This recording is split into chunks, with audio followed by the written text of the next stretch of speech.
heed to any authoritarian scientific claim, no matter from where it sprang, was intentional and carried out scrupulously. I can add to this my earlier determination to disregard any threat to my existence from church, state, or political parties that might endanger my line of research. I experienced the power of unbending search for truth with just as much surprise as a pathological dreamer and scoundrel in Germany must have experienced the social results of his consistent lies. The search for truth is closely connected with the natural organization of the human animal. Hence, we may conclude that the evasion of truth and the adherence to the surface of phenomena must also have a certain connection with the structure of the human animal. The function of natural research must be buried somehow if the tendency to evade obvious facts is that powerful. With this thought, I found the key to the riddle of why man could err so consistently, so cruelly, for so long, and so much to his own disadvantage. Needless human erring is a pathological quality of human character. Here some self-examination is again in order. Am I seduced by the idea that I am incapable of conceptual error? Am I stupid or vain enough to assert that some stroke of fate gave me the qualities it denied to others, namely, not to err? Anyone who is familiar with my writings knows that I am neither vain nor stupid enough to proclaim such arrogance. He knows that ever since I called myself a natural scientist, I have belonged among those who, at the risk of their lives, fiercely struggle against any kind of so-called God-given facts and flawlessness. I consider the arrogant pretense of a Russian proletarian despot to omniscience and omnipotence just as sick and harmful as I do the Pope's arrogance in proclaiming himself as the all-knowing, infallible representative of God. I am doing this from my scientific viewpoint, which blames neither the German nor the Russian nor the Catholic father of all peoples, but solely the character structure of the human animal. As I have often explained, the root of misery should not be sought in the intentions or cruelties or arrogance of individual persons but in the biology of the human animal. Human animals alone are responsible, I have proclaimed time and again, contrary to all public opinion. I know human erring from my own experience. I, too, have joined in shouting guilty. Guilty. It is helpful to refer to the schema here in order to demonstrate this erring. I began to err when I held religion alone responsible for human suffering. I did not know that the error of religion was a symptom, not the cause, of human biopathy.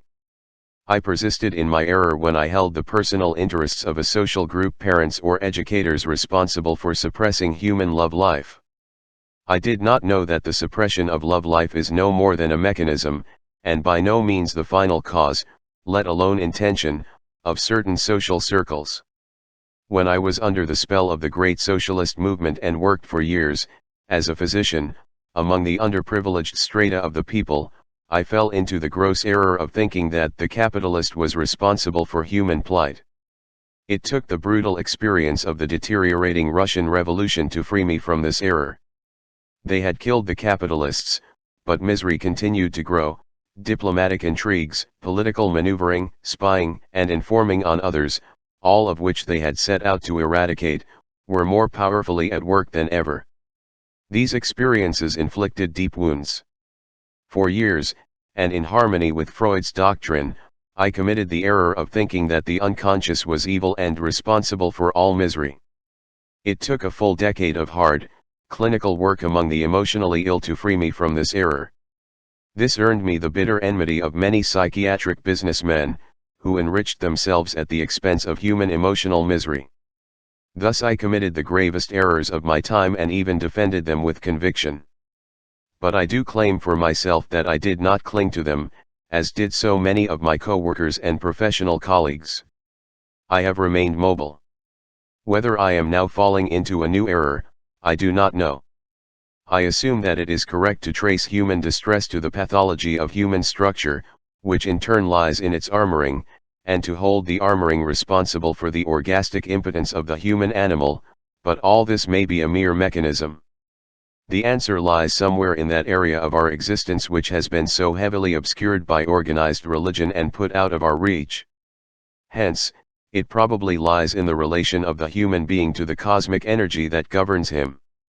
But even if I continue to make errors, I try to find their sources. By and large this can be done. And while I am not at all prepared to go along with human viewpoints that have been proved wrong, I am eminently capable of accepting corrections of my errors and assimilating them into my thinking. I have proved this. I no longer believe, as I once did, that the overall guilt rests in the evil will of the first domain, or in the evil unconscious drives of the second, or in the evil capitalist of the third, or in the fixed hereditary traits of the fourth, or in the sin against the Holy Ghost of the fifth domain. There is no guilt at all, but merely an uncomprehended catastrophe in the biosocial development of the human animal. His biological armoring stands out as the central mechanism of his failure, but not as its cause. Aside from the known mechanism and the known consequences, the armoring, too, must have a comprehensible origin. From now on, we shall seek the origin of the tendency to err in the armoring of the human animal. This armoring is the only known function in man that is characterized by immobility. It works against the mobility of living functions and originated as an inhibiting mechanism. The immobility that strikes us as the hallmark of all human errors, the static, the absolute, the immovable, the eternal, might very well be an expression of human armoring. We could accept this conclusion only if the essential traits of human error were identical with the essential traits of the armoring, well known from clinical observations. We would thus have gained part of a secure foundation from which to judge our scientific perspective. We would clearly differentiate between the life expressions of the human animal, i.e., its motility and its armoring, and the resultant blocking. The thought technique underlying this process presupposes that the human animal cannot think, postulate, or do anything that is not somehow rooted in his biopsychic structure. According to this viewpoint, the biopsychic apparatus of man is the medium through which all inner and outer functions have to pass before they become thoughts or acts. To put it differently, man can think or do nothing, no matter how incorrect from the viewpoint of his own life or from the objective insight of nature, that does not somehow, somewhere, contain a nucleus of objective truth, in other words, that would not be meaningful or rational in some respect or other. Consequently, even the grossest human errors, such as the belief in supernatural spirits or in an absolute creator of all being, have a rational function and a comprehensible meaning. Even the guilt question and the absolute have a function corresponding to some reality. It is surprising to find that the human animal has proclaimed its two greatest idols, God and ether, to be virtually unknowable. One might also add the idea of mankind to these unknowables. Man has erred nowhere so gravely, so frequently, and so consistently as in the conceptual realms of God, ether, and man, although nothing else has occupied and stirred him as much as these three ideas. He has failed in all three realms and found no practical support in them. Since we presuppose that the ideas of God, ether, and man are rooted in a reality, it follows logically that the armoring of the human animal must be responsible for his thinking in a vacuum in all three areas. Evidently, he perceives reality as in a mirror, without ever touching it. Let us dare a further assumption: the conceptual worlds of God and ether show so many similarities that they must have a common origin, regardless of the fact that God as an aesthetic quality and ether as a physical quantity so far have never met, and could not meet within the framework of human thought. There is no bridge between God and ether in the thinking of the human animal, just as there is no bridge between the beauty of a color and its corresponding frequency of oscillations, vibrations, in the ether. It seems all the more peculiar and significant because God and ether have so many similarities in the world of human imagination. The physical reality underlying the concepts of God and ether might be the primal cosmic energy, argon energy. And the motives that so far have prevented the human animal from finding and describing God as well as ether practically might be the same as those that have prevented it from discovering cosmic argon energy. Following this assumption, if the living, dynamic element in the human animal perceived cosmic argon energy, metaphysically as God and physically as ether, his armoring prevented him from putting his perceptions to scientific and practicable, technical use. This is the wide framework of thought in which the theme of this book will be elaborated. The following functional diagram will show these assumed relations. Proof of their actual reality will take us far into the realm of nature. Diagram of the functional relations between God, ether, and argon energy, framework of the conceptual technique of this book. Chapter 3 Organ sensation as a tool of natural research. Pleasure, longing, anxiety, rage, sadness, roughly in that order, are the basic emotions of life. They are predicated on the completely free motility of the organism. Each of these emotions has its own particular quality. They all express a modal condition of the organism, which has a significance, psychologically, a meaning, in relation to the self and the world at large. This significance is rational. It corresponds to real conditions and modal processes of the protoplasm. The primary emotions of life also have a rational function. The function of pleasure leads to the discharge of surplus cell energy. Anxiety is at the base of every reaction of rage. And in the realm of life, rage has the overall function of conquering or eliminating life-threatening situations. Sadness expresses the loss of familiar contact, and longing expresses the desire for contact with another organotic system. We shall have to show later that it is the function of emotion that constitutes the goal of a drive, and not the reverse, as the metaphysicians postulate. Here, we merely intended to demonstrate that primary emotions are, and must be, rational if life is to function meaningfully. This is proven by its existence. I emphasize the rationality of primary emotions of the living because the mechanists of depth psychology have managed to spread the opinion that all emotions spring from drives and are therefore irrational. This mistaken belief, so catastrophic for the well-being of life, has its irrational function and its origin in a character structure whose rationality will have to be closely examined. The primary, rational, and the secondary, irrational, emotions were found mixed together and people did not have the courage or insight to separate them. This confusion was responsible for much of the tragedy of the human animal.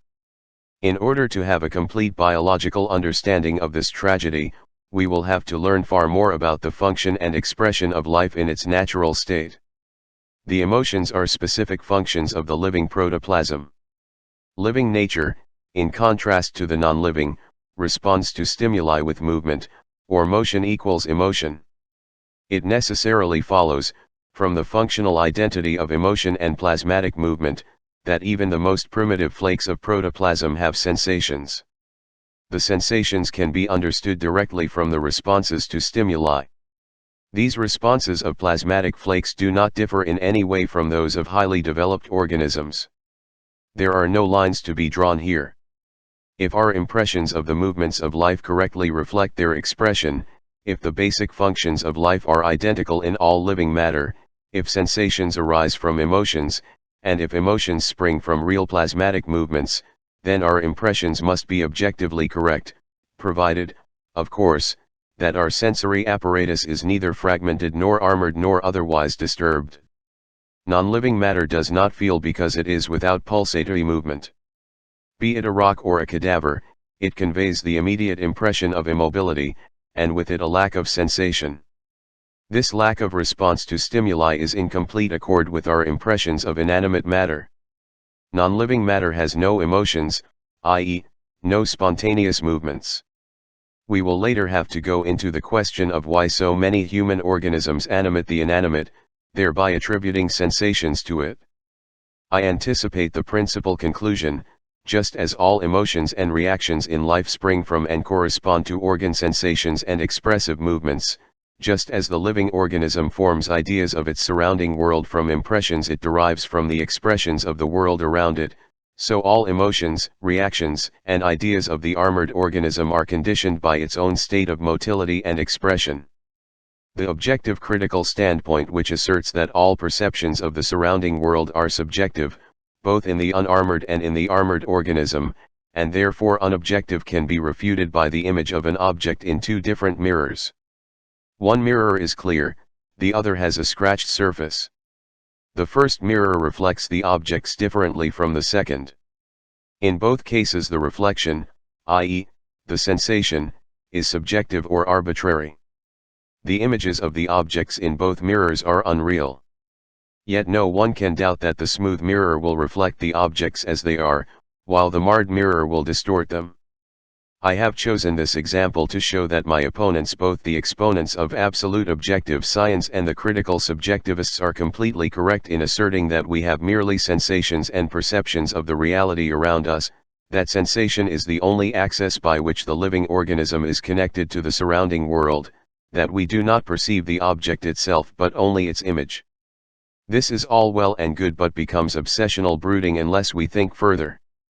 From the standpoint of argon biophysics, we even welcome the fact that our objectivists and subjectivists emphasize all emotional activity as being dependent on the structure of the life apparatus. It will be shown that our objectivists, the objective natural scientists, are subjectivists, and that the subjectivists are objective observers, without knowing or even guessing it.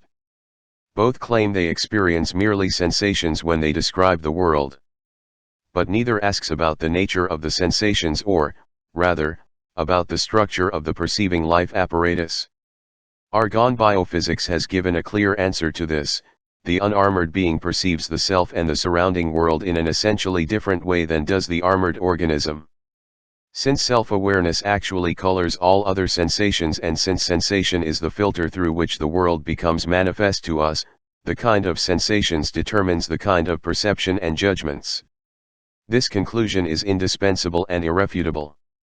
It applies to the unarmored being as well as to the armored, to myself as well as to my opponents, the objectivist and the subjectivist. It applies rigorously, and I am willing to abide by these terms of the debate, because the standpoint of my opponents, if fully worked through, leads to the safeguarding of functionalism, and not of mechanistics or mysticism. My position has always been that everyone is right in some way, without knowing in what way he is right. Thus, for future reflections, we affirm the following: the living organism perceives its environment and itself only through its sensations. On the kind of sensations depends the kind of judgments developed, the reactions based on these judgments, and the overall picture commonly known as world image. I did not, and do not, intend to fabricate world images. But my work and I were so often endangered by them that a closer study of their functions and foundations is in order. The educator who thinks functionally regards the child as a living organism and shapes the environment of the child according to its vital needs. The educator whose thinking is mechanistic and mystical regards the child as a mechanistic chemical machine, as a subject of the state or as an adherent of this or that religion. He presses the child into an alien world and calls this adaptation, if he is a liberal, or discipline, if he is an authoritarian. That which is alive in the child obeys cosmic laws and therefore has not changed in thousands of years. It develops new meanings and contents of life from its own resources. But the adaptation to changeable life forms of mechanistic religious civilization creates the chaos of contradictions in which the human animal finds itself trapped. If Columbus had been a mechanistic compulsive character, he would have prepared his global circumnavigation by counting all the nails in his ship and entering them in neat columns. If, in spite of this, he had somehow reached America, he would have started the colonization by measuring the coastal stretch where he landed, by counting and measuring all trees, branches, twigs, and leaves, by classifying all brooks and rivers and hills. Lost in minor details, he would have perished long before he could return to Europe to reveal his discovery of a new continent. Our mechanistic mystical civilization is doomed because it has filmed and classified millions of minute statistical data about the movements of a newborn infant, but it still pays no heed to the biosexuality of the living organism we call child, nor to the bitter hatred that educators feel about this general fact, which looms above all others. Thus the educational question is enmeshed in details, without perspective, hopelessly snarled. The recognition of the child as a living being, instead of a future citizen, would solve all complications with one stroke, because institutions would be concerned with the vital needs of the child. Therefore, the only way out of this chaos is to shape the life forms according to the laws of the living organism. This task requires clarification about the two basically different attitudes toward life, that of the unarmored and that of the armored organism. From now on we shall operate with these two essentially different forms of life. One is the living organism that operates, undisturbed, on the basis of natural processes. The other is the living organism whose plasmatic functions are impeded by chronic and autonomous armoring. We expect, for good reasons, that the perceptions of the two forms are clearly distinguishable. The unarmored organism has basically different sensory perceptions from the armored one. Since the body plasma is the receiver and transmitter of all impressions, a free-flowing plasmatic system must receive impressions that differ from the unfree, or armored one. These are not philosophical speculations about sensation and cosmos but hard facts, collected with great effort during many hours of daily work with the human organism, collected, organized, re-examined and finally judged in the course of more than a quarter of a century. The facts spring from concrete observations of human behavior. The armored organism does not feel any plasmatic current, in sharp contrast to the unarmored organism. To the same degree to which the armoring is loosened, sensations of current, which the armored organism first experiences as anxiety, appear. Once the armoring is completely dissolved, argonautic currents are experienced as pleasure. Thereby all reactions are so basically changed that we may speak of two entirely alien and essentially disparate biological conditions. Of course, this change does not occur in every instance, but where it succeeds, it parallels fundamental changes of organ sensations, and with the organ sensations, the entire view of life changes rapidly and radically. The argon therapist is not concerned with philosophical reflections about the world and life. Neither the physician nor the teacher, neither the patient nor the pupil broods about the individual's attitude towards society and cosmos. I deliberately stress the clinical character of these experiences. For there are character structures that will kill off anything and everything with such phrases as, well, these are merely philosophical questions. The one may be just as accurate or inaccurate as the other. There are several truths about one and the same fact. This position is untenable. There can be only one explanation about one and the same fact that is objectively accurate, there cannot be 10 different correct explanations. The question about the energy source of biopathies admits only one answer, and not 10, the energy of biopathic reactions stems from dammed up biological sexual energy. There may be several strata or phases in the development of a biopathy, different functions and aspects. There may be various ways that lead to this one answer. However, there is also a common feature, the basic function of energy stasis. The details may vary, depending on special social situations or childhood experiences. But what consolidates all these details, no matter how much they may differ, and is expressed basically as the biopathic deviation of the life function are invariably the stasis of biological, biosexual, energy and the armoring. In the long run, no medical science, all efforts to the contrary, will be able to evade this inescapable conclusion. In my book Character Analysis, I have distinguished between two basic types, the genital and the neurotic character, with respect to biophysical health. The fundamental difference between them is the absence or presence of a chronic sexual stasis and the autonomous armoring. The importance of this clinical distinction far transcends the individual. It deeply influences all forms of life attitudes and world images. The reader will no doubt have realized that what is alive in the genital character functions according to its own natural laws, while in the neurotic character it functions according to laws that correspond to the armored, and not to the living, process. A healthy snake moves and acts according to the laws of cosmic argon energy. A snake whose body is roped up acts, perceives and responds on the basis of movements hindered by the rope. This example can be generalized. The unarmored living organism perceives and understands the modal expressions of other unarmored organisms clearly and plainly by means of its own spontaneous movements and organ sensations. The armored living organism, however, cannot feel any organ sensations, or perceives them only in distorted form and therefore loses contact with the living process and the understanding of its functions. For instance, an armored person may perceive his rigid, protruding chest as an expression of toughness. Within his own life experience, this perception is correct. The military bearing of his chest does serve to keep his equilibrium, giving him strength in the daily struggle for existence. However, he has no idea how his natural life forces are weakened by the armoring of the chest. Furthermore, he does not understand that one can react freely and strongly with a flexible rib cage. He regards a flexible rib cage as a sign of effeminacy and weakness. He fears he cannot exist unless he holds on to himself, instead of yielding. He is unaware of the natural strength flowing from the free motility of the living organism. In turn, the living organism which is unarmored cannot understand how any strength can derive from a rigid rib cage.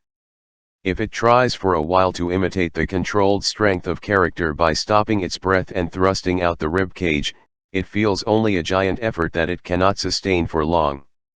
The unarmored organism cannot comprehend how the effort of the armoring can be tolerated for years on end.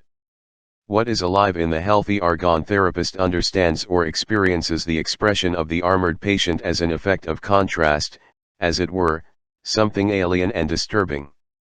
He perceives the stiff rib cage or the rigid, mask-like grin as embarrassing and disturbing. The armored person is different. To him, the rigid rib cage and the frozen smile have become second nature. He perceives them neither as a disturbance nor as the strain that they actually are. He does not even know that he is constantly on guard with his rib cage, and that his chronic grin represses tears or rage. In contradistinction, the unarmored organism perceives the fixed friendly grin for what it is, namely, an embarrassing burden to be shed as soon as possible. Thus, the unarmored organism experiences the armoring of another organism as disturbing. By the same token, the armored organism feels the free motility of another being as alien and disturbing. In many cases, it causes conscious anxiety, and in all cases of armoring we find a deep-seated dread of free motility. Once it is loosened sufficiently, every case of biopathy shows a mortal fear of the free-moving organism. Anyone who applies the undiluted technique of argon therapy, i.e., with the orgasm theory at its core, can convince himself that this claim is correct. Our contention that the attitude toward life, the world image, depends on the functioning of body plasma is unequivocally proved once we have enabled a large number of armored organisms to experience the flow of their argonatic current. We are today in the fortunate position to give an accounting of this tool of natural research. Basically, nature inside and outside of us is accessible to our intellect only through our sense impressions. The sense impressions are essentially organ sensations, or, to put it differently, we grope for the world around us by organ movements, equals plasmatic movements. Our emotions are the answer to the impression of the world around us. Both in awareness and self-awareness, sensory impression and emotion merge to form a functional unity. Hence, organ sensation is the most important tool of natural scientific research. This specific claim is further affirmed by the investigations of classical natural philosophy. It asserts, with particular clarity in Kant's critique of pure reason, that the true nature of things is not accessible to us. Observations and judgments depend on our physical organization. And, until recently, this organization was the least accessible area of nature. Therefore, the inability to recognize das Ding and sich is based, in principle, on the inability to recognize the nature of the sensory apparatus. For argon biophysics, an extremely important conclusion follows from this accurate presupposition of the critique of pure reason.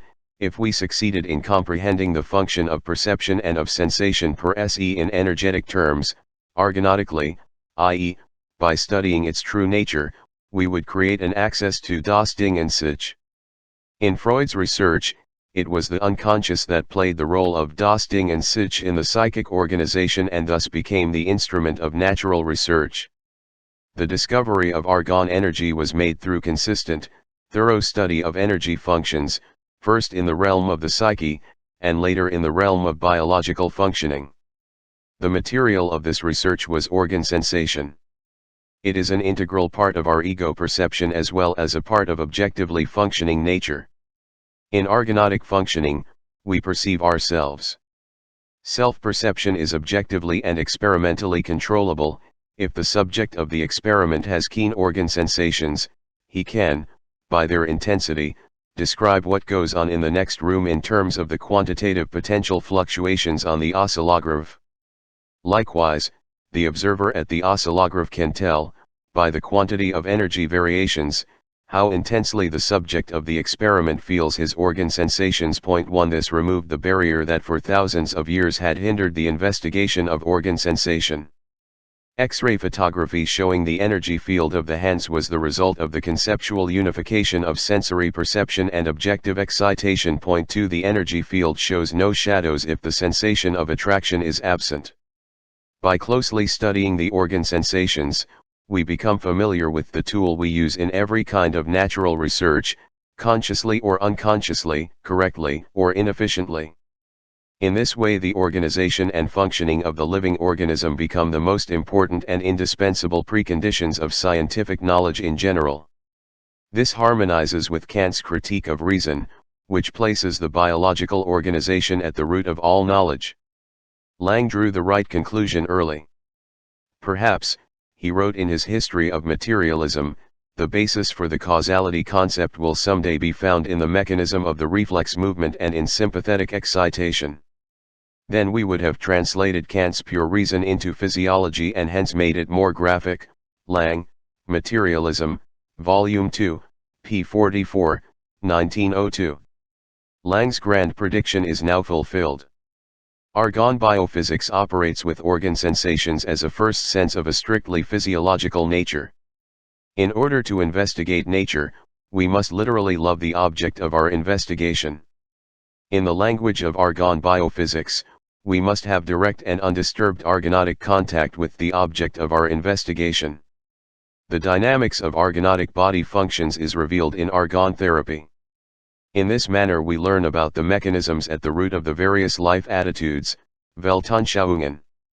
I could write a ponderous tome on the numerous armoring mechanisms to explain the mystic, the politician, the criminal, the tactician, etc. This is not the objective of this book. We must limit ourselves to the basic mechanisms that distinguish the truly alive organism from its distorted form of expression in the biopathy. Furthermore, we have to confront these two alien worlds and penetrate to the social tragedies that have afflicted the human animal for thousands of years, ever since his organism became armored. In its own realm, the unarmored organism develops an infinite variety of life forms. The same is true for the armored organism, which develops an equally infinite variety of biopathic reactions. We are interested in the type as a whole, in the contradictory life sensations from which all other contradictions derive. The armored organism is essentially different from the unarmored one in that a rigid wall is erected between its biological core, from which all natural impulses stem, and the world in which it lives and works. As a result, every natural impulse, particularly the natural function of and capacity for love, is impeded. The living core of the armored organism has retained its impulses, but they can no longer find free expression. In the desperate attempt to express itself, every natural impulse is forced to penetrate or break through the wall of the armoring. The impulse must use force to reach the surface and the goal. While the impulse is trying to overcome the armoring by force, it is transformed into a destructive rage, regardless of its original nature. It does not matter what happens to this secondary rage reaction later, after passing through the armor, whether it spends itself or is inhibited, whether it turns into morbid self-pity or reaches its goal as undisguised sadism. The core of the process is the transformation of all love impulses into destructiveness while passing through the armor. To repeat, it is the effort to express itself naturally and reach its goal that converts every basic biological impulse into destructiveness. In the process, the total being of the armored person acquires a characteristic that can only be described as hardness or disharmony. The diagram of this process is as follows: the existence of the armor does not prevent the stricken organism from loving or being afraid. Its life expressions spring from all depth strata of the organism. It communicates with the world as if through gaps or holes in the armor. But since it cannot fully let itself go, its love is small, carefully measured and allotted, its concern for the child is controlled, Taking all circumstances into account, its accomplishment is well measured and reasoned, pointing toward meaningful and purposeful work. Its hatred is goal-oriented and circumscribed. Briefly, it never loses its head, is always reasonable and composed, the way a realistic politician has to be. Such an organism hates the well-ordered but infinitely variable freedom of natural processes, or it fears them.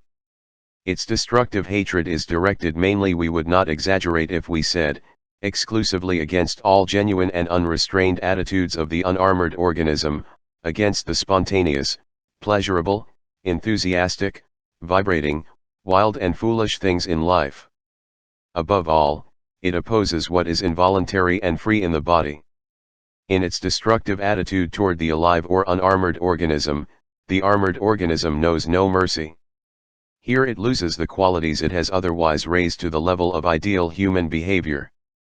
In the guise of idealistic or hygienic attitudes, the armored organism knows how to kill every spontaneous impulse in itself and other organisms. One should carefully read the following piece of advice, printed in a widely read New York newspaper in 1945. The author has realized the importance of proper breathing. She knows of the harm done by poor breathing. She wants to correct and help, but what a regimen of you may and you must not is unfolded. Deep breathing exercises. The effects of deep breathing are as varied as they are beneficial. The blood is purified, the complexion improved, and adequate assimilation of food is aided when we breathe correctly. There are some valuable exercises which improve posture, promote the health of internal organs, and encourage correct breathing habits. You may want to add these to your daily routine. Number 1, lie on the floor, on your back. Place your right hand on your diaphragm. Inhale slowly and deeply. As you inhale, your diaphragm and abdominal wall should move upward toward the ceiling. As you exhale, the area under your hand should return to normal position. Then contract abdominal muscles and pull in, and at the same time, flatten your back against the floor, touching as much of it as possible to the floor. Number 2, remain in the same position. Inhale deeply and bend your knees, placing your feet flat on the floor. Begin inhalation at the diaphragm so you feel the ribs spread sideways. Do not lift your upper chest, however. Exhale by drawing your abdominal muscles in and up, but do not allow ribs to collapse. Take another breath and exhale. Now take a series of little breaths, one right after the other. Exhale in a series of small exhalations by contracting the abdominal muscles in quick exhalations. Complete by entirely exhaling and collapsing the rib cage. This person recommends precisely what our armored patient tries to do in a biopathic manner when we ask him not to hold his breath. He does, exercises, demonstrates, acts, and performs breathing. But he does not breathe according to natural innervation. We can safely apply this example to all life expressions of the armored organism. Its nature invariably consists in evading and impeding the spontaneous, direct expression. In all other life situations the armored person may be tolerant, even charming, friendly, and helpful. He only becomes stubbornly angry when he sees the living organism functioning without armor. The destructiveness of armored life against unarmored life may be observed in the relations of most educators toward newborn children. The newborn infant comes into the world without armor. Life functions in him without regard for the demands of culture. His first utterance activates his organotically highly charged mouth. In our highly reputable obstetrical hospitals, infants, during their first 24 to 48 hours, are not breastfed by their mothers, according to some iron law. It takes a threat to move a nurse or a physician to break this rule. The infants suffer and whimper. Culture has no ear for that. One might ask about the reason for this procedure. There is no reasonable answer, or at best one of those stereotyped replies that might come from a masked mouth. Newborn infants feel the touch of their mothers for only a few minutes during the day. Think of it, what an offense against the rules of hygiene. The infant, barely torn from the organotic contact with the warm uterus, which lasted for an uninterrupted 9 months, this infant, suddenly transferred from an environment of 37 degrees Celsius into one of 18 or 20 degrees C, may not feel the mother's body. This violates the rules of hospital administration, culture, and morality. It provokes the Oedipus complex, offends customs and mores, opposes the lifestyle of the highest of all branches of medicine, represented by the academies of science, honorary doctors, and honorary presidents of all universities of this universe, in which electrons and protons, side by side with neutrons and positrons, dance the St. Vitus dance of atomic explosion. It is here, precisely here, and not at diplomatic conferences or anywhere else, that infants acquire their future readiness to make war. The newborn child reacts to the cold first with anxiety, then with screams, and finally with a contraction of his autonomic system, the first contraction of his life, unless a lifeless uterus has damaged his organism beforehand. This massacre of the newborn, plainly audible in the ear-splitting and heartbreaking screams in all the infant rooms of all obstetrical clinics the world over, this massacre, as I said, has nothing to do with hygienic considerations. It is the first unconscious but drastic measure by armored organisms in the guise of physicians, administrators, and parents against the living organism that confronts them, unspoiled and undistort. Let us ponder this fact. Thousands of doctors and nurses hear the screaming infants and understand nothing. They remain deaf and dumb. Add to this the ritual of covered mouths and rubber-clad hands to understand the shifting of all emphasis, the evasion of the essential, and the stress on the unessential, which are used in this battle against the newborn child. I insist that prevailing medicine and pedagogy, as they are officially taught and practiced, do not understand the living organism and do not have the vaguest idea about the most primitive life processes. I speak of life processes, and not of the number of red blood corpuscles. This confirms my rigorous dictum that the organism can perceive only what it itself expresses.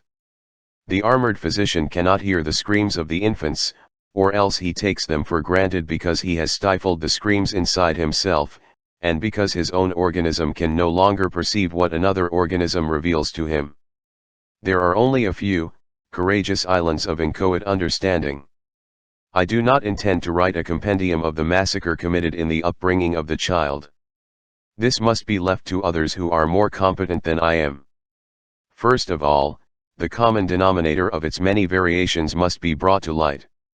I do not doubt the good intentions of doctors, nurses, educators, and parents. I do assert, however, that their deep-seated love for the newborn cannot be translated into practical action. They do not understand the living function in the newborn, more than that, they fear it as dangerous and alien. Psychoanalytic pedagogy has openly proclaimed the killing of the animal in the child. This attitude deserves sharpest condemnation and the revelation of the motives behind it. Loss of contact with the maternal organism is the first step in the following sequence: impeding of any kind of motor activity, a mere few years ago in the form of actually binding limbs and torso by swaddling, forcing the infant to breathe through the nose instead of breathing naturally through the slightly opened mouth, rigid upbringing to suppress crying and screaming, regulation of the bowel movements and forced toilet training with suppositories and enemas by compulsive mothers. Prevention of all spontaneous sexual expressions, especially masturbation. Armored life encounters unarmored life with anxiety and hatred.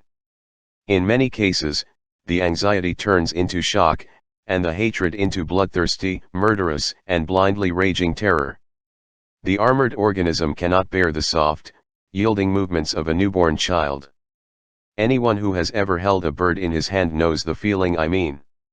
It is not easy to understand why the language of our educators is so sharp, their demands so stern, their tone so harsh, their punishments so calculated to humiliate. In the conceptual realm of present-day culture we find no satisfactory explanation that sheds any light on this rough treatment of children. There are no plausible reasons that explain why the ideal teacher is still the elderly, gaunt, ugly, virginal spinster.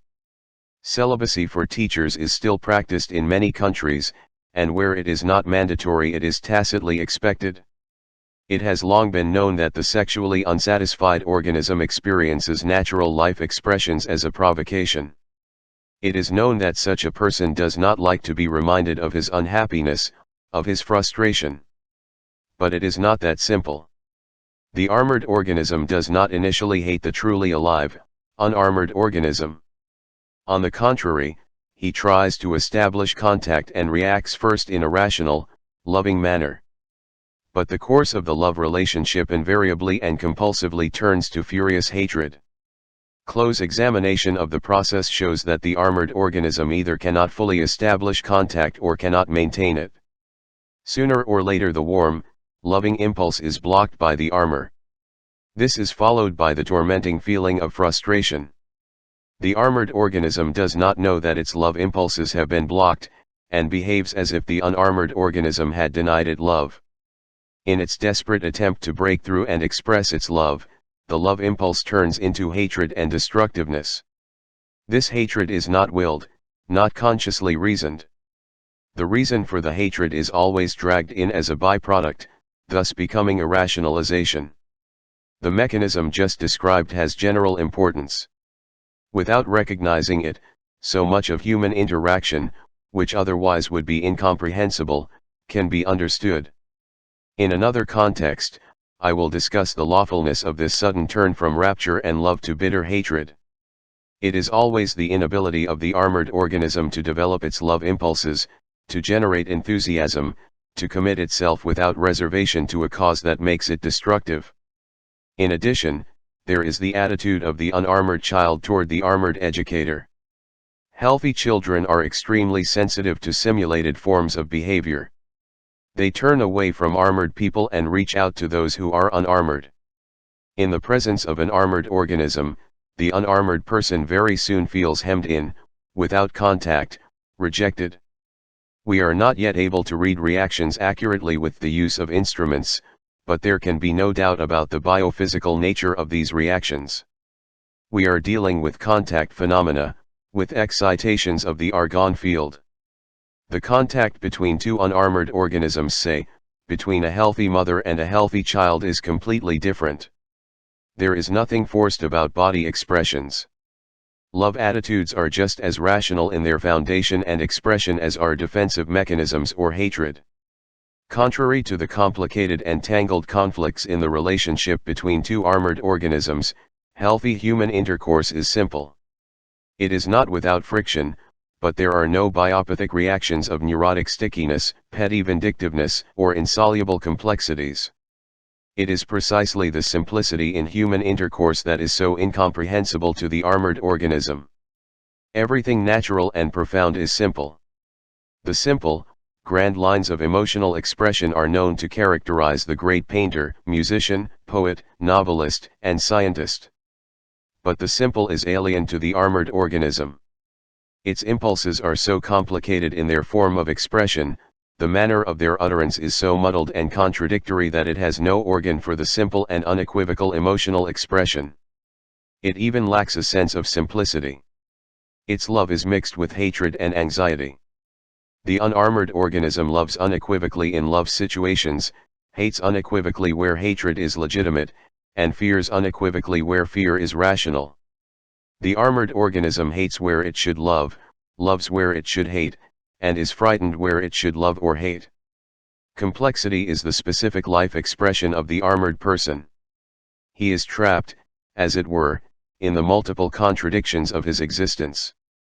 Since he approaches all experiences with his complex character structure, his experiences become equally complicated. He is amazed at the accomplishments of the healthy organism, or he places these accomplishments in the area of special talent barred to him. Genius becomes a kind of abnormal monster, because he cannot understand the great simplicity in the life expression of genius. In the consistent stripping away of the layers of character, one discovers that complexity epitomizes the defensive mechanism in its purest form. The armored person is complicated because he has a mortal terror of everything simple, straightforward, and direct. I say, mortal terror. This is no literary exaggeration. The word accurately describes the process.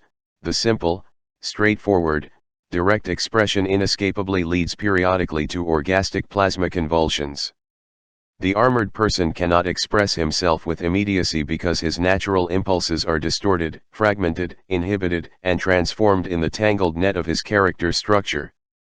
The armored person perceives himself and the world as complicated because he has no immediate contact, no straightforward relationship to the world around him. The secondary result is that over the years this world becomes actually complicated. Since these complications make an ordered existence impossible, artificial rules in human intercourse emerge, rigid mores, customs, rules of etiquette, diplomatic maneuvers. No unarmored person would have the impulse to vomit or pass wind in the presence of others. Hence it would never occur to him to advise or demand obedience to the rules of society that one must not vomit in the presence of others or yield to flatulence. The armored person, however, is full of such impulses. It is from his own source of secondary drives that he derives the rules and ethical customs against them. The nature and intensity of a social secondary impulses in man can be directly established by the number and strength of societal mores and rules of conduct. The unarmored organism does not know the impulse to rape or murder young girls, to experience pleasure by violence, etc. It is therefore indifferent toward moral rules designed to hold these impulses in check. It finds it inconceivable to have sexual intercourse solely because there is an opportunity, such as being alone in a room with a person of the opposite sex. The armored person, on the other hand, cannot imagine an orderly life without rigid compulsory laws against rape and sex murder. He is incapable of understanding that a man and woman can be alone without sexual intimacy. Briefly, he is full of perversions, and therefore the world appears to him as one vast perverse temptation. For a long time, psychoanalysis had to suffer from this perversion of the perverse as it raged against the physician and the female patient being alone in a room. Even today, sex economy is regarded as a doctrine of sexual orgies among perverse and armored persons. A heavily armored sadist who came to me for help was enthusiastic about my writings because I had, so he said, completely set free the indiscriminate fucking of everybody with everybody else. After several weeks of hard work, he knew better. I have no control over the many perverts and sadists who read my books and pass off their dirty fantasies as my doctrine. He who fights the plague must reckon with the possibility of becoming infected himself. The pornographic interpretation of sex economy is the infectious disease of our profession. In time, we will convince ourselves that this pornographic infection is not limited to the circle of pornographers and perverts. Extremely honorable groups contain equally dangerous carriers of the emotional plague. One of the objectives of this book is to distinguish sharply the healthy from the sick life, to implant their contradictions into human consciousness and thus protect the physician who fights the emotional plague from such dangerous contamination. Sadistic brutality, pornographic lewdness, and rejection filled with mortal terror are thus the external manifestations of the impulses after they have passed through the character armor. Since the majority of human animals are armored, it is not surprising that sex economy and, later, argon biophysics ran into a roadblock of brutality, pornography, and mortal terror after they had made some simple, directly understandable disclosures concerning the core of the life process. If the responsibility for separating natural life impulses from the sadistic pornography of the general public were not so enormous, I would have declined any controversy with those on a giant garbage heap of emotional filth. As it is, I could not withdraw into the comfortable academic viewpoint of splendid isolation. There is too much at stake. And while not motivated by vindictiveness, I cannot deny myself the triumph of having escaped unbroken and untainted, from this truly Dantesque inferno of human existence, even though badly scarred by painful and dangerous insults to my sense of dignity and awareness of my scientific accomplishment by the outrageous slander of biopathic individuals. From now on we shall trace the unarmored living organism from its origins in the cosmic argon ocean. And we shall follow the armored organism on its grotesque and perilous road. We will separate these two basic forms of life and see them collide only at specific places. This separation is artificial, and like everything artificial it is only a dead cross-section through living functions. We will leave important questions unanswered, and many doubts will remain. But, at the end, a law will be revealed that brings all organic functions in their infinite shapes and varieties into a unified, grand harmony of nature. Man's deviation from this law will be all the more painfully experienced. What I have grasped and described in medical language as the emotional plague of the human animal will strike us as even more terrible. It constitutes the vast disharmony in human nature, alien to the animal and the plant, the human infant, and the few human beings fortunate or strong enough to escape it. In describing the deadly struggle between unarmored and armored life, I can report only on those cases I experienced personally or as a physician with my patients. In doing so, the limits between orthodox biology and sociology tend to blur. Man as a social being is only a specific variant of his natural existence. In the light of the harmonious process of life, the raging of the emotional plague in social life will reveal itself glaringly. We will have to transcend the realm of our social thinking and look at it from the standpoint of the living process in man in order to gain distance and perspective. We will have to assess the great tragedy that befell the human animal when it viewed what is alive in itself, its worst enemy.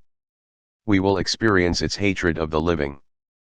But only if we look upon the social realm of functioning from the standpoint of the living process will it be possible to condemn not plague-stricken man but the circumstances that degraded him into the most malevolent of all animals. We are setting out on a long and arduous journey.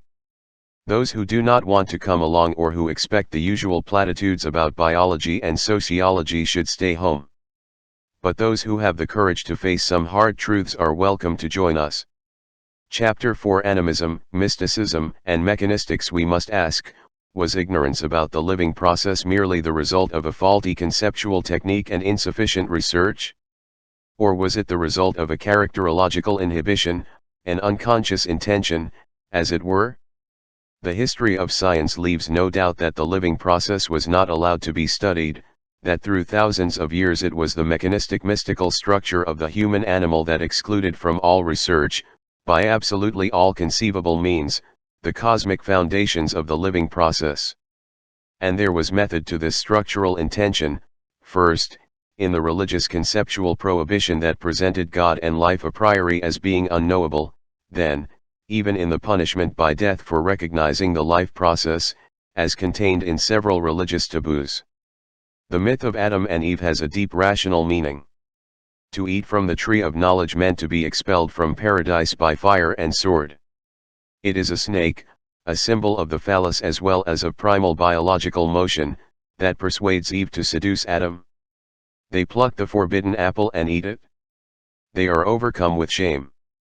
The sexual symbolism is self-evident. Whoever eats from the tree of knowledge perceives God and life, and this is punishable. Thus goes the legend. Awareness of the law of love leads to awareness of the law of life, which in turn leads to awareness of God. This sequence is true throughout every phase of the history of science and has been confirmed by the discovery of cosmic argon energy in the 20th century. The punishments that followed this discovery were entirely in keeping with the old biblical legend. It is not true that I was the first to observe argon energy and, with it, the functional law that merges organic and inorganic nature into one. In the course of 2 millennia of human history, people time and again encountered phenomena of argon energy, or they developed thought systems that approached the reality of cosmic argon energy. That these insights could not break through should be blamed on the same human character traits that created religious prohibitions and destroyed any progress in the right direction. Basically, the weapons of destruction were invariably either mechanistic, pseudoscientific counter-arguments, or mystical obscurantism, except in cases of physical annihilation. I can only cite scattered examples from various epochs. A presentation of the systematic effort on the part of the emotional plague of mankind to destroy the functional equation of God equals life equals cosmic argon energy equals ergonomic functional law of nature equals law of gravitation must be left to historians. Even among the Greeks there existed a rigid and fanatical orthodoxy that rested just as much on the interests of an arrogant priesthood as it did on the faith of a multitude in need of redemption. This might have been forgotten altogether if Socrates had not been forced to drink the cup of poison, but Aristotle, too, escaped from Athens so that the city did not sin against philosophy a second time. Philosophy in antiquity played the role of today's natural science. R. Protagoras had to flee and his writings about the gods were burned by order of the state. Anaxagoras was imprisoned and had to flee. Theodorus the atheist and probably Diogenes of Apollonia were persecuted as atheists. And all this happened in humane Athens. From the standpoint of the multitude, everyone, even the most idealistic philosopher, could be persecuted as an atheist, for no one imagined the gods to be as priestly tradition dictated it. This was written by Friedrich Albert Lang in his History of Materialism. What was the basis for the ancient denial of the gods?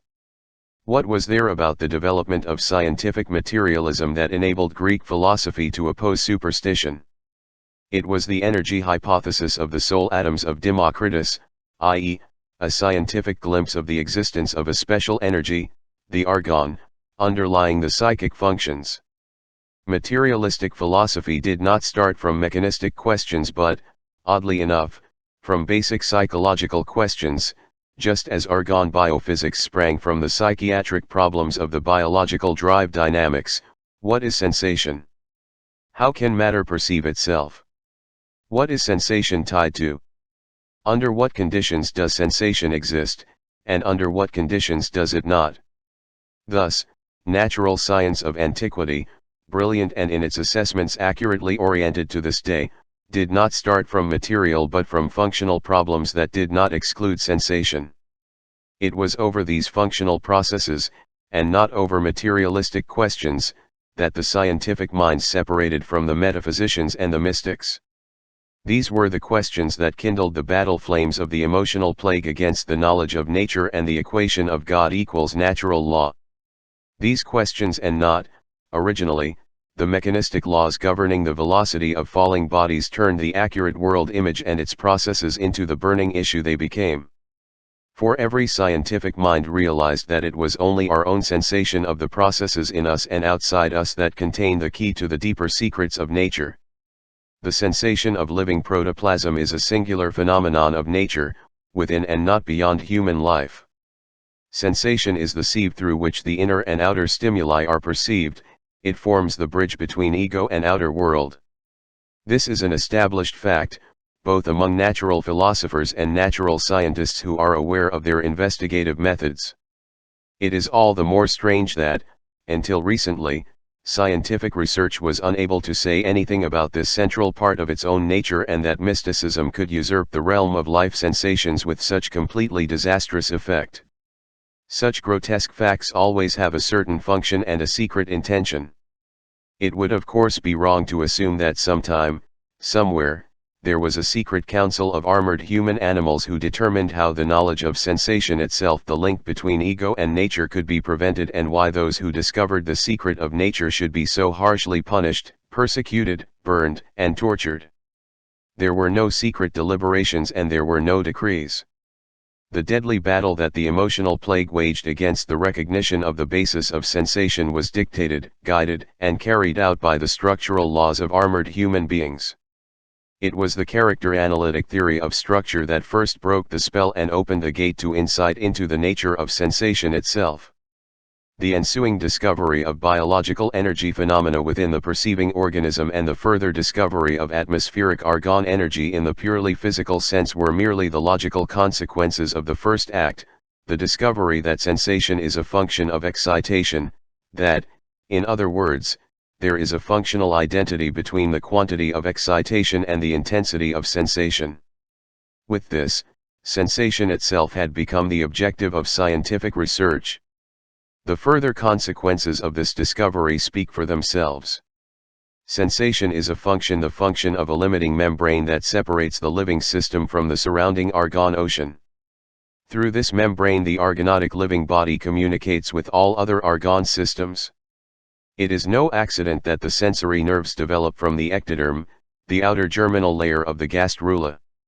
Since the physical view of nature results from the biological constitution of the observer of nature, the world image cannot be separated from the creator of the world image. Briefly, natural research that discovered the atom bomb is confronted with the natural research that discovered cosmic argon energy, sharply, clearly, and irreconcilably. It must be decided whether nature is an empty space with a few widely scattered specks or whether it is a space full of cosmic primordial energy, a continuum that functions dynamically and obeys a generally valid law of nature. The technician of physics, whose thinking was shaped by mechanistic philosophy, regards absolutely all physical problems as basically solved. His view of life is limited by the fact that sophisticated equipment enables airplanes to fly by remote control, so that the living pilot is eliminated. He believes that the invention of the most infamous murder weapon since time began is the dawn of a new era of atomic energy. His universe is crumbling under his feet, but his view of life is fixed and compact, consisting primarily of an empty space in which there are a few specks. We do not want to argue with him, although his opinion is an essential part in forming general public opinion. There is no room for the life process in this view. More than that, the practical effect of his view of nature is destructive, in theory, by omitting the living substance from all consideration, in practice, by social murder and war. It is different with the founders of this dead and deadly philosophy. The founders of this empty and dead universe are intelligent, educated men. They do not believe that all problems have been solved. On the contrary, they openly say that their physical image of the world is urgently in need of correction. They find themselves in contradiction with their own theory. In their own words, they have abandoned reality to withdraw into an ivory tower of mathematical symbols. They cannot be blamed for withdrawing from the real world into a shadow world and for operating with shadowy things and abstract symbols. Everyone can do, or not do, as he pleases, provided he harms no one. But does this kind of influence really harm no one? Is not the damage proved, since this kind of physics excluded the human being, mysticized life, and, intentionally or not, invariably returned to explosive substances because of its research orientation? I will try to describe the sensory apparatus of the mechanistic observer who has created mechanistic philosophy. How does it happen, we must ask, that mechanistic physics has been declared bankrupt by its most brilliant exponents but so far has failed to break through the iron walls of the thinking in which it is trapped?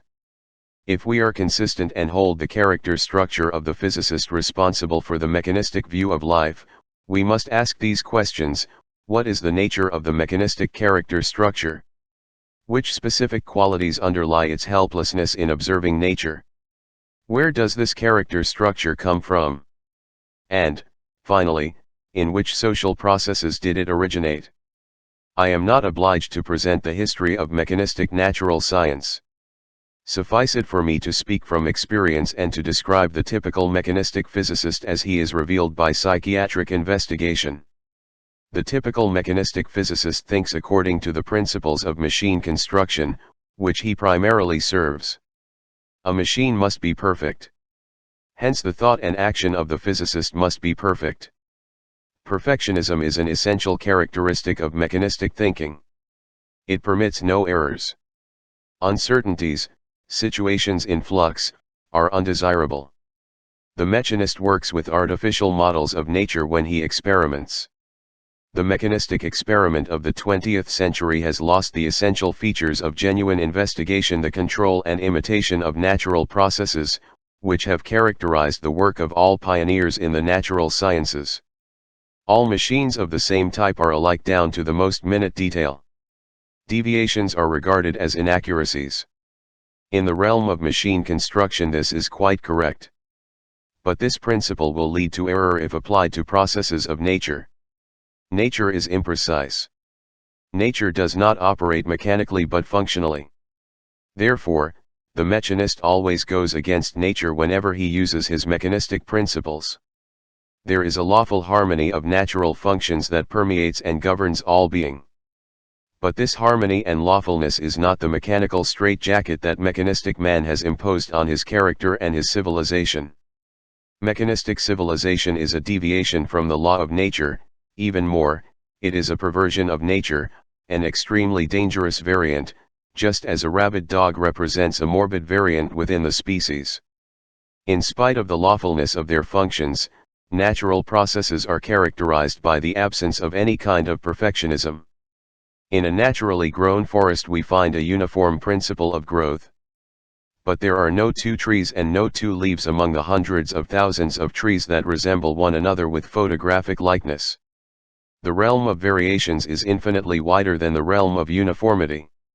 Although the uniform law of nature can be found and functions in every single detail, no matter how small, there is nothing that can be reduced to perfectionism. With all their lawfulness, natural processes are uncertain. Perfectionism and uncertainty are mutually exclusive. One cannot object to this fact by pointing to the certainty of the functions of our solar system. True, for thousands of years the orbits of the planets around the Sun have not changed. But thousands, even millions, of years play only a minor role in the processes of nature. The origin of the planetary system is just as uncertain as its future. This is generally recognized.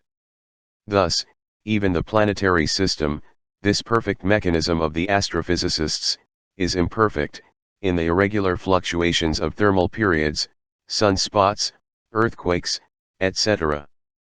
Neither weather formation nor tidal flow and ebb functions according to the laws of machines. The failure of scientific mechanistics in these realms of nature is obvious, as is their dependence on the functions of a primordial cosmic energy. There is law in nature, that much is certain. But this law is not mechanistic.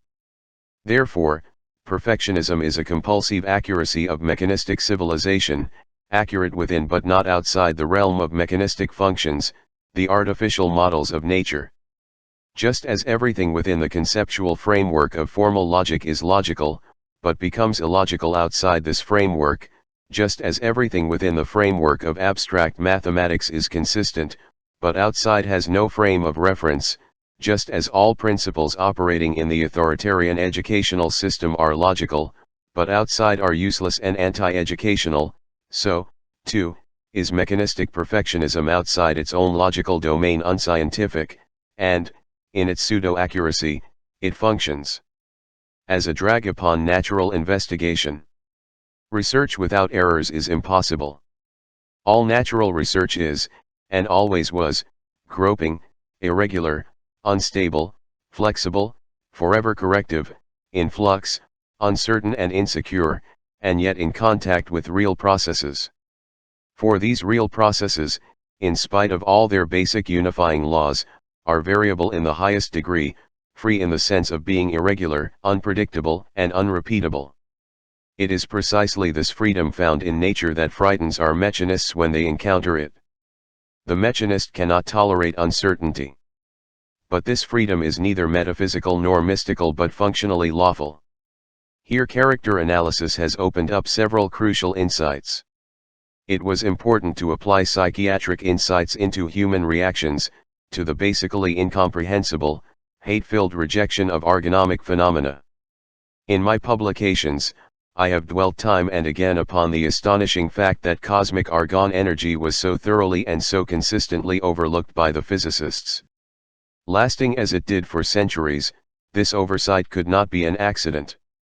My psychiatric work fortunately enabled me to unravel part of the mystery during the character analysis of an extremely gifted but inhibited physicist of the classic mechanistic school.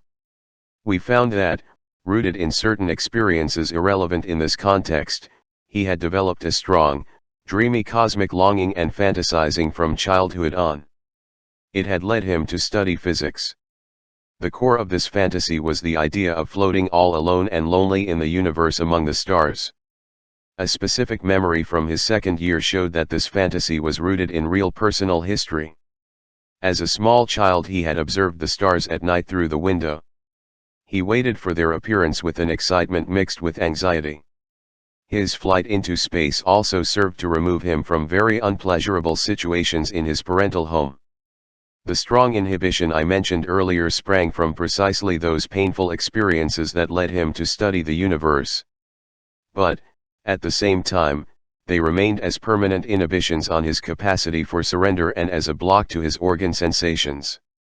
As we approached the liberation of his orgastic sensations, a severe anxiety emerged, an anxiety that was at the heart of his work block. It was the same anxiety he had developed as a child due to his powerful organ sensations. In organ sensation, man experiences the orgone function of nature in his own body. Now this function was charged with anxiety and therefore inhibited. Our physicist wanted to devote himself to argon biophysics because he was convinced of its accuracy and significance. He had seen the argon in the metal room and described it in detail. But whenever he was supposed to do practical work, a strong inhibition set in, the same inhibition based on the fear of total surrender, of unquestioning abandon to his own body sensations. In the process of argon therapy, the sequence of moving forward and fearfully retreating was repeated so often and so typically that there could be no doubt that the fear of organ sensations and the fear of scientific argon research were identical. The reactions of hatred that came to the surface were the same that one encounters in ordinary relations with physicists and physicians regarding the argon. Our clinical experience may be generalized. It is the fear of autonomic organ sensations that blocks the capacity to observe argon energy. Self-perception is the deepest and most difficult problem of all natural science. The understanding of sensation will also pave the way for understanding self-perception. We recognize the capacity for sensation in living organisms by their response to stimuli. This response is inseparably connected with an emotion, in other words, with the motion of protoplasm. We know that an organism has perceived the stimulus when it responds with movement. Emotional stimulus response is functionally identical with sensation, not only quantitatively but also qualitatively. Just as all stimuli affecting an organism can be reduced to two basic forms, pleasurable and unpleasurable, all sensations can be basically reduced to two fundamental emotions, pleasure and unpleasure. This fact was already known to pre-Freudian psychology. It was clarified by Freud with his libido theory. The accomplishment of argon biophysics was that it succeeded in functionally equating pleasure with biological expansion, and unpleasure, or anxiety, with biological contraction. Expansion and contraction are basically physical functions that can be found even in the inorganic realm of nature. They comprise much wider areas than emotions. It may be assumed that there is no emotion without expansion or contraction, but that expansion and contraction function without emotion, as, for instance, in the atmospheric argon. We reach the conclusion that the emotions, at a certain point in the development of living matter, are added to argonautic expansion and contraction when certain conditions are fulfilled. For the moment we assume that emotion is tied to the existence and movement of protoplasmatic substance within a circumscribed system and, without this precondition, does not exist. But in another context we will encounter the susceptibility of the purely physical argon to stimuli when we discuss the medium of electromagnetic waves. Many problems are still awaiting concrete answers.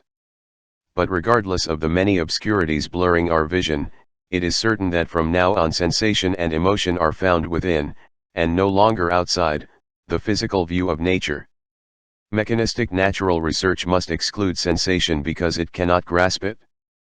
But since sensation and emotion are the direct and least doubtful experience of the living organism, they were bound first to strike the attention of the natural philosophy of antiquity and to press for an answer.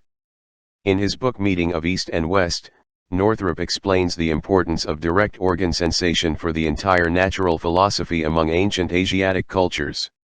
It was not ascribed to some god. It was treated within the framework of physical functions and attributed to special, particularly smooth, and exceptional, atoms. This ancient view is far superior to that of modern natural science and comes closer to the natural processes. The primitive view of emotional life was not mystical, as is our view today, neither was it spiritualistic or metaphysical. It was animistic. Nature was regarded as animated, but this animation was derived from man's own real sensations and experiences. The spirits had human form, the sun and the stars acted like real, living people. The souls of the dead continued to live in real animals. The primitive animistic intellect did not change the world within or without. The only thing it did in contradiction to natural scientific philosophy was to ascribe real functions to real objects where they did not belong. It placed its own reality into an alien reality, that is, it projected. The primitive intellect reasoned very close to probability when it equated the fertility of the earth with the fertility of the female body, or when it regarded the rain-bearing cloud as a being capable of perception. Primitive man animated nature according to his own sensations and functions. He animated them, but he did not mysticize them, as did his successor several hundred years later. Mysticism here means, in the literal sense, a change of sensory impressions and organ sensations into something unreal and beyond this world. Anthropology teaches us that the devil with tail and pitchfork, or the angel with wings, is a late product of human imagination, not patterned on reality but originating from a distorted concept of reality. Both devil and angel correspond to human structural sensations that deviate basically from those of animals or primitive men. Likewise, hell and heaven, formless, blue-gray ghosts, dangerous monsters and tiny pygmies are projections of unnatural, distorted organ sensations. The process of animating the surrounding world is the same with the animistic primitive as it is with the mystic. Both animate nature by projecting their body sensations. The difference between animism and mysticism is that the former projects natural, undistort organ sensations, while the latter projects unnatural, perverted ones. In both cases we can draw conclusions about the emotional structure of the organism from mythology. But we can also discern the radical difference. It forms the transition from a biological form of existence to a basically disparate life form of the human animal. We can still describe animism as a realistic conception of nature, even if the animating idea and the animated object do not concur in reality. For both idea and object are objective, unchanged realities. But we cannot regard mysticism as a true conception of nature because not only the outer but also the individual inner world has deviated from the law of nature, they have changed. Animism takes for granted a soul in a cloud or the sun, which is not correct, but it does not tamper with the form and function of such natural objects. A devil or an angel, on the other hand, no longer corresponds to any reality, neither in form nor in function. The only reality at the root of this mystic kind of animation is the distorted organ sensation of armored man. This discussion is of decisive importance in clarifying several basic questions of natural research. Later we shall see that Kepler had an animistic concept of planetary functions which we should not confuse with mysticism, although he has often been accused of it. Furthermore, it is known that Galileo, who established the mechanistic functional laws, was not on good terms with Kepler. We will also find an animism in Newton that we will have to understand.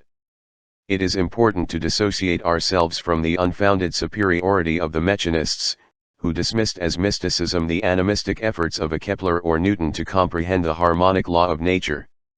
We will have to demonstrate that our mechanists are far more mystical than they themselves suspect, and far more remote from nature than primitive animists. History shows that mechanistics in the natural sciences developed not as a reaction against the animism of a Democritus or a Kepler but against the rampant mysticism of the Church in the Middle Ages. The Christian Church had exchanged the nature-oriented animism of prehistoric science and the vitality of its own founder for a mysticism remote from life and nature.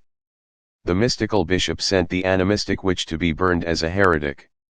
Till Eulenspiegel was a nature-oriented animist, Philip II of Spain was a sadistic brutal mystic.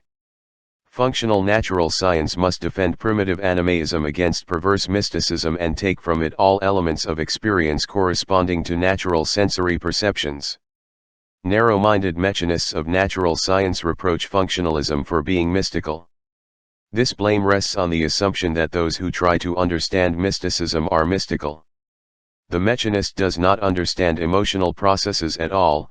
To him, they are alien experiences, and they are equally foreign as the object of investigation. In a manual of neurology or organ pathology one will look in vain for a study of the emotions. The emotions, however, are the experiential material of mysticism. Therefore, the narrow-minded mechanist concludes that those who deal with emotions are mystics.